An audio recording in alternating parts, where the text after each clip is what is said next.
تحياتي لجميع التلاميذ. Donc في إطار الدروس اللي كنقدموها. Donc aujourd'hui on va commencer sur le cours les fonctions numériques. Alors on va commencer par la première partie, c'est le domaine de définition. Donc premièrement le domaine de définition. Donc définition.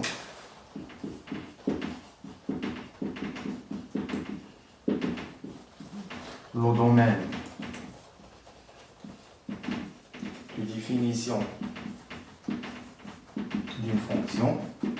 Donc le domaine de définition, c'est l'ensemble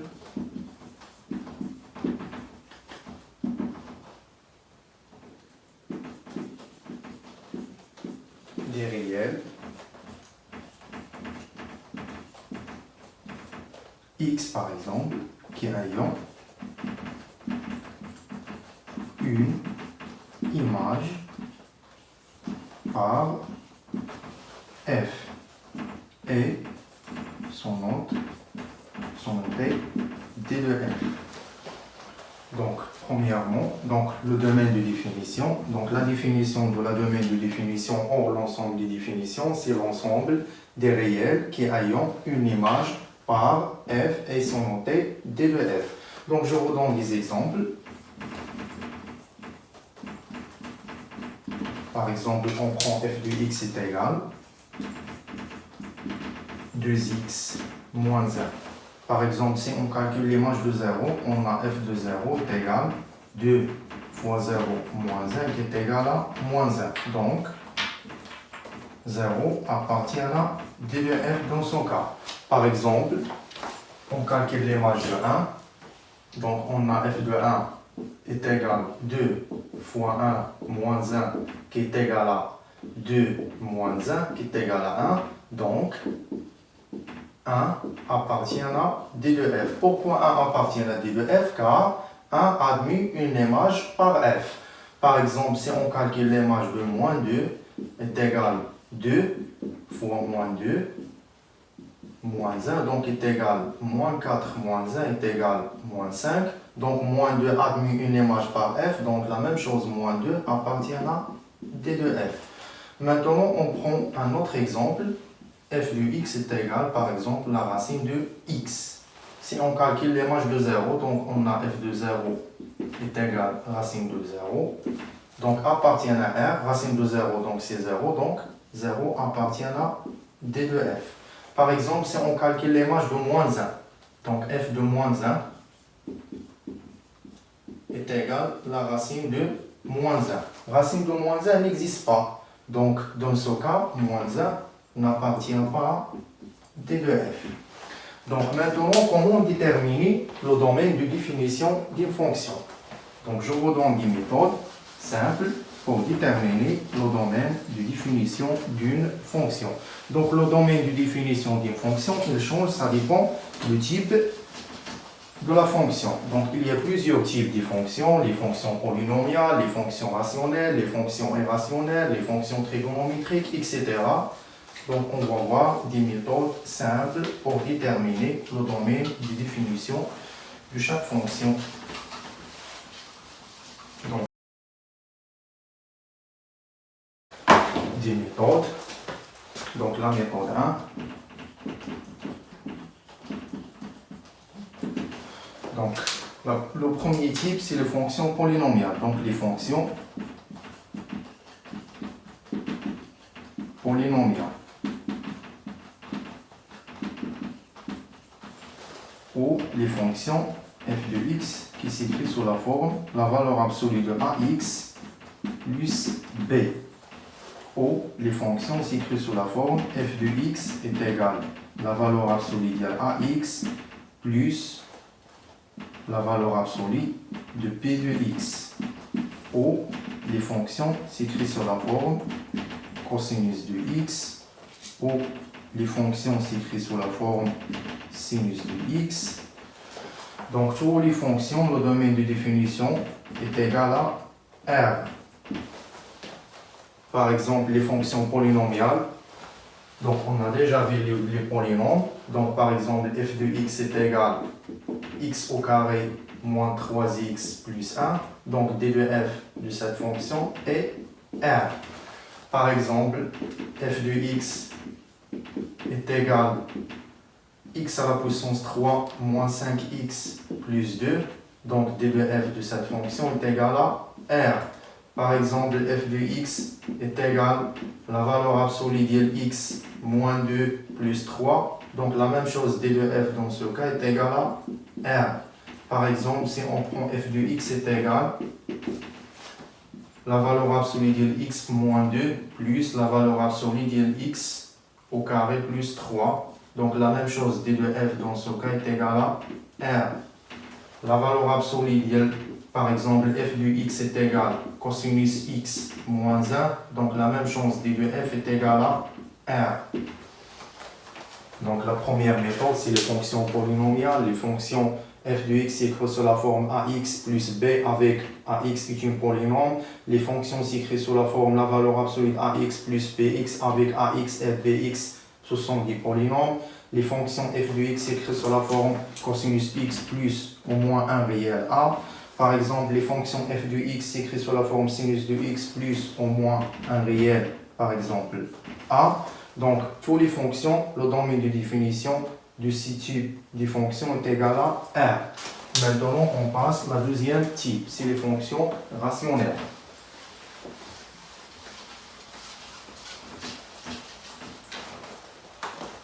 Donc, la deuxième méthode, les fonctions rationnelles.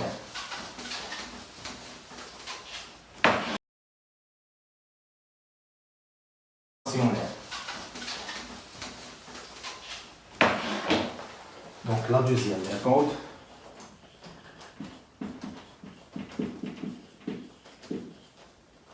les fonctions rationnelles. Les fonctions rationnelles. Les fonctions rationnelles, par exemple, si on prend f de x est égal à p de x sur q de x. Donc, comment déterminer le domaine de définition de cette fonction? Avec p de x et q de x, deux polynômes.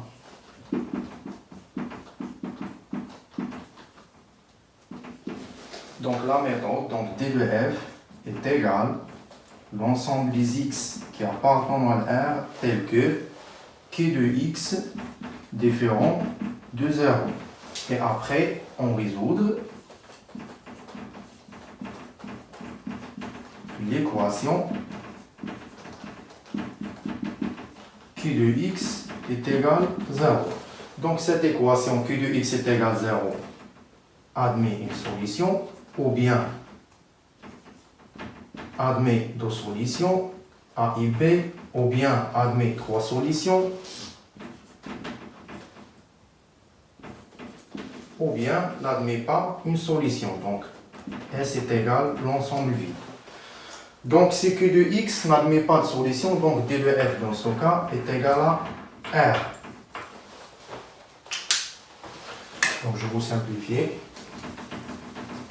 Si Q de X, donc la première cas, si Q de X est égal à 0, on n'admet pas de solution. Donc, S est égal à l'ensemble vide.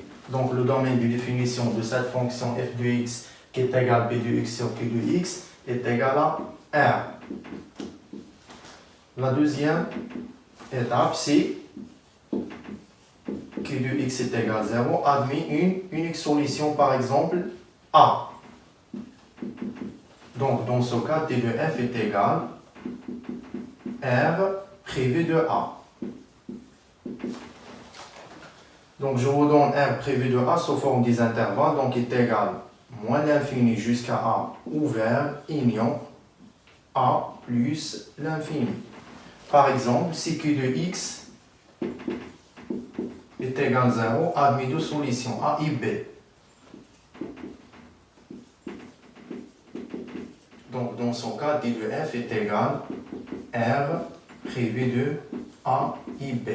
Donc, sous forme des intervalles, moins l'infini à A, union A à B, union B à plus l'infini. Maintenant, on passe à la troisième méthode. Donc, je vous donne des exemples et après, on passe à la troisième méthode. Par exemple, donc des exemples. Par exemple, f de x est égal à 2x sur x plus 1. Donc, on détermine le domaine de définition. Donc, d de f est égal à l'ensemble d'x qui appartient à R tel que x plus 1 différent de 0. On résout l'équation x plus 1 est égal à 0. Donc, cette équation admet une solution x est égal à moins 1. Donc, d de f dans son cas est égal à r privé de moins 1. Donc, r privé de moins 1 sous forme d'un intervalle, des intervalles, donc moins l'infini jusqu'à moins 1, union moins 1 jusqu'à plus l'infini. Donc, je vous donne un autre exemple. Par exemple,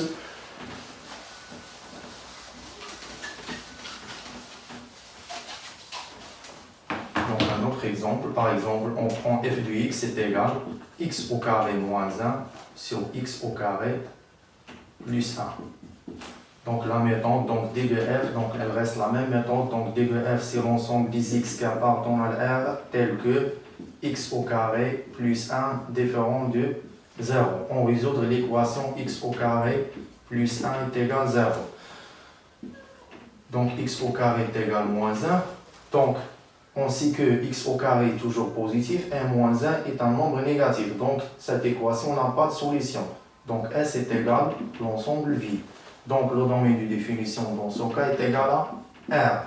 Donc, on prend un autre exemple. Par exemple, si on prend f de x est égal à 3x moins 1 sur x au carré moins 4. Donc, d de f dans ce cas, x, les x qui appartiennent à R tels que x au carré moins 4 différent de 0.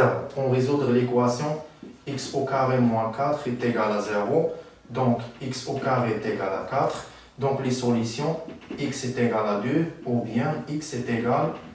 Donc cette équation admet deux solutions.